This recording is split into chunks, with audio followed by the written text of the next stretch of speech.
పవిత్రమైన వెంకటేశ్వర స్వామి లడ్డు కల్తీ జరిగితే సిబిఐ విచారణ ఎందుకు వేయడం లేదని వైసీపీ పశ్చిమ నియోజకవర్గ సమన్వయకర్త మల్ల విజయప్రసాద్ నిలదీశారు. కొందరు భక్తుల మనోభావాలతో ఆడుకుంటున్నారని మండిపడ్డారు. తప్పు ఎవరు చేసినా తప్పకుండా భగవంతుడు శిక్ష వేస్తాడని అన్నారు.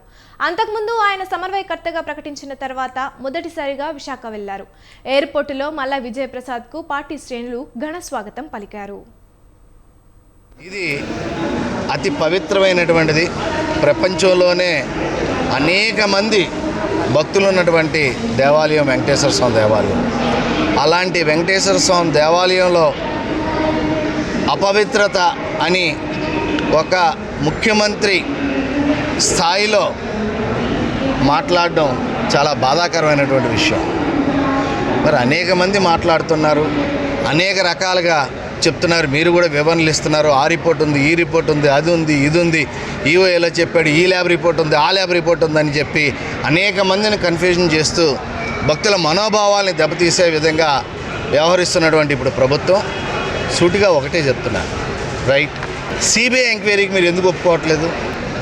తప్పు జరిగితే సిబిఐ ఎంక్వైరీకి మీరు ఒప్పుకోవాలిగా. సిబిఐ ఎంక్వైరీకి వస్తే